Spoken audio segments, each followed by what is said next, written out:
Bienvenue chez nous pour un nouvel épisode du podcast des nous.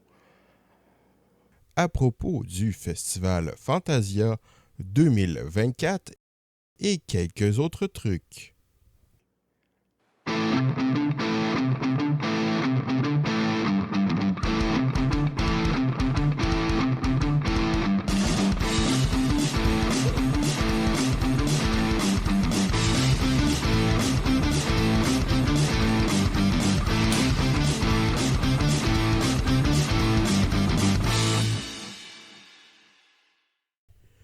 Comme vous le remarquez sans doute, cet épisode a été enregistré à l'audio et non aux vidéos.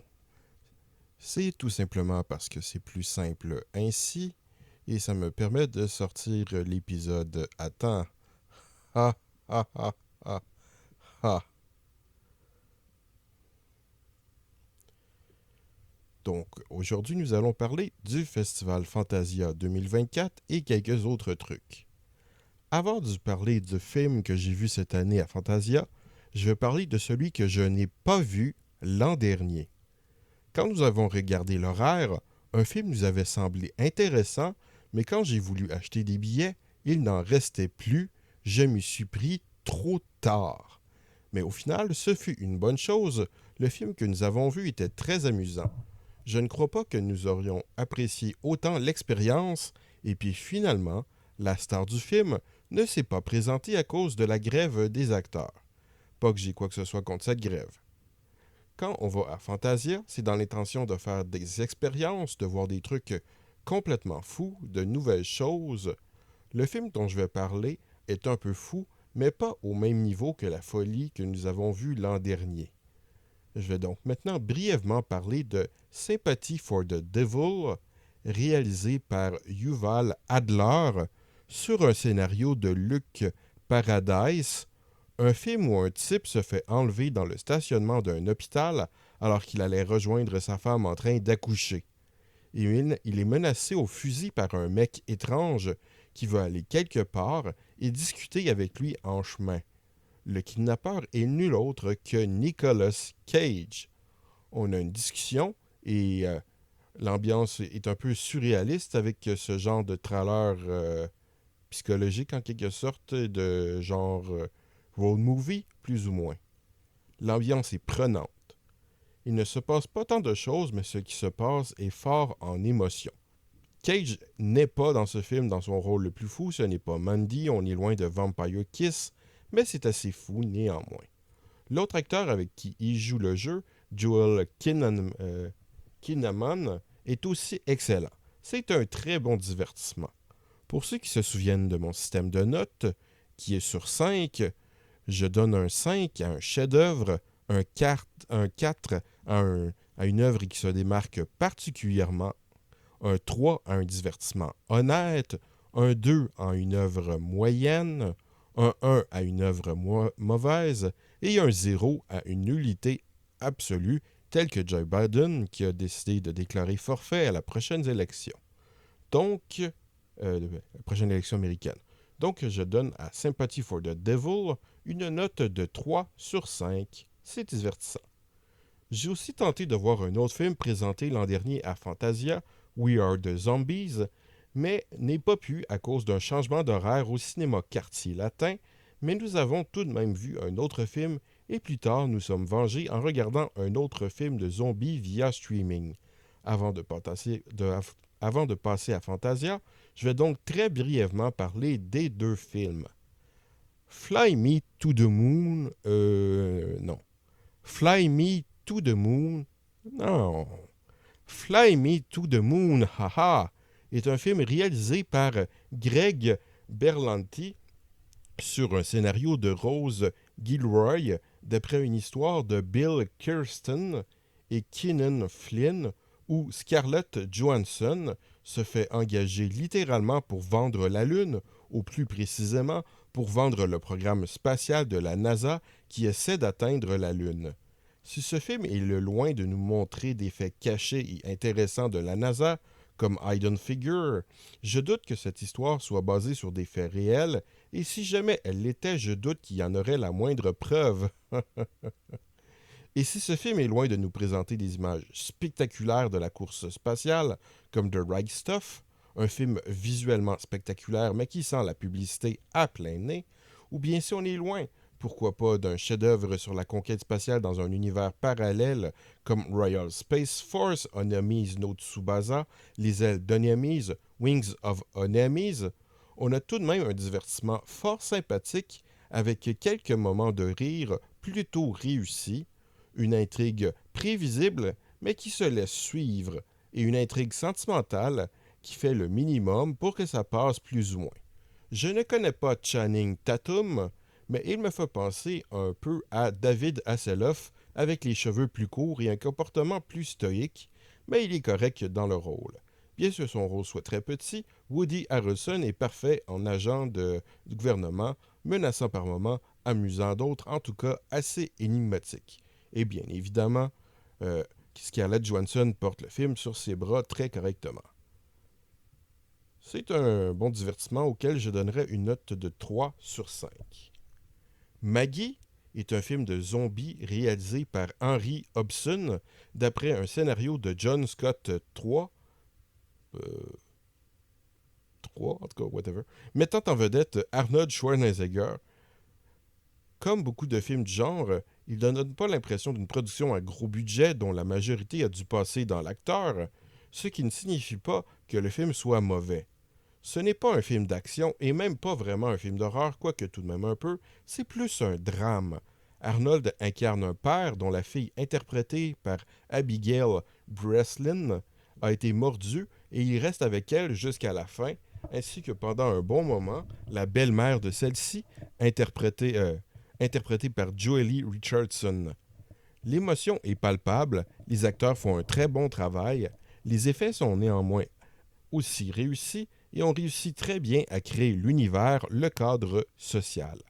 C'est très réussi, mais cela n'en fait pas le meilleur film de zombies de l'univers, même si l'aspect spécifique traité dans l'histoire de ce film est très différent, et pas vraiment mal, du même aspect dans une partie du légendaire Dawn of the Dead de George A. Romero. C'est un divertissement honnête auquel je donnerais un 3 sur 5.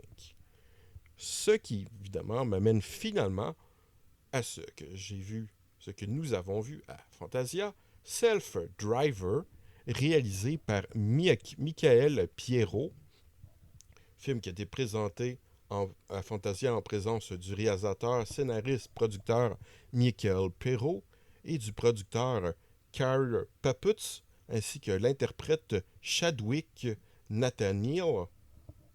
C'est un film qui met en vedette Christian Aldo, Nathaniel Chadwick, Kat Flipoy, Welshner Lauren et Reese Presley, avec la réalisation, la réalisation, scénario, production de Michael Pierrot, mais il a aussi fait la direction de la photographie et le montage.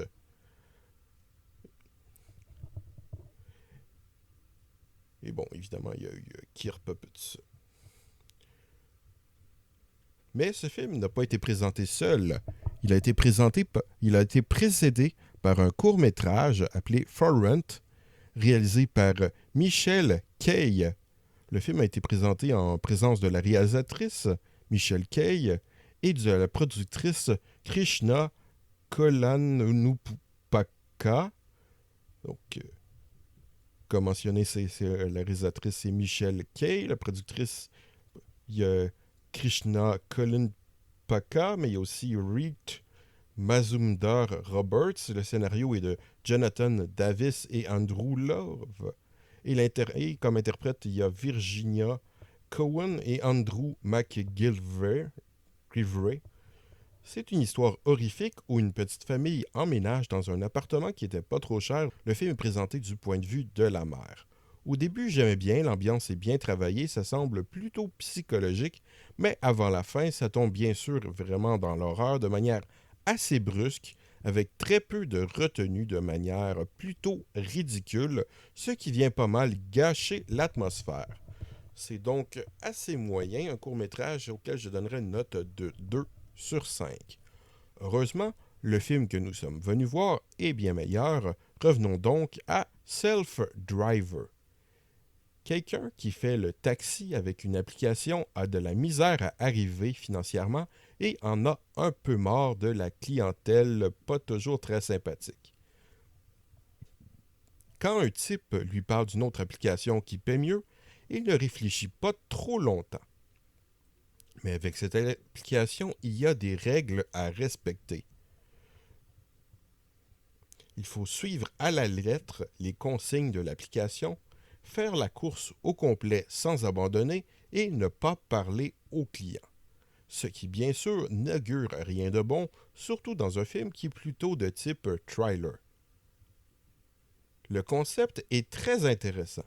Il y a aussi un propos pertinent à notre époque, peut-être un peu trop souligné par moments, surtout par l'un des clients dans une scène du film, réplique qui n'était peut-être pas nécessaire.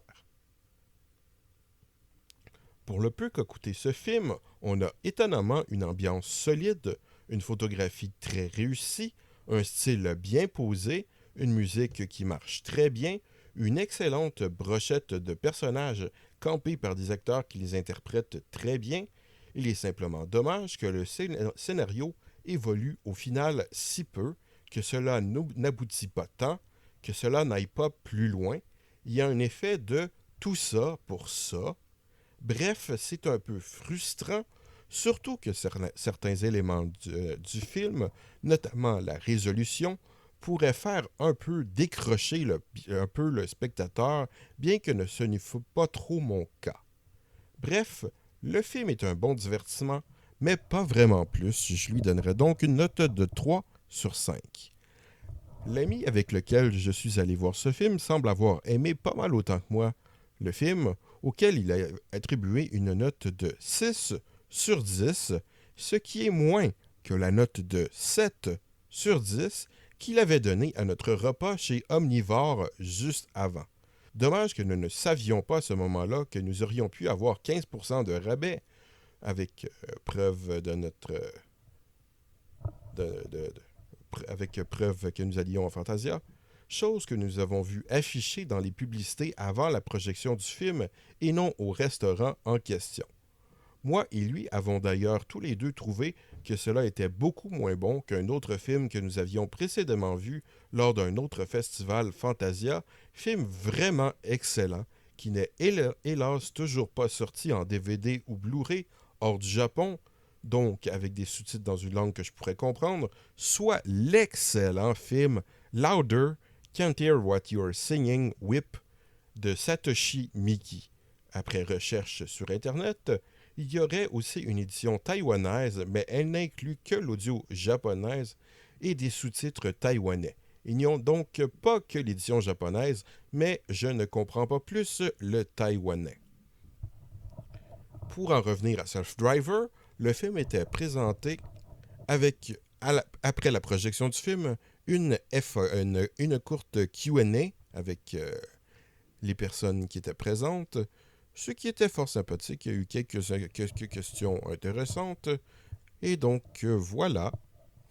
C'était une expérience tout de même fort sympathique. Au revoir et à bientôt.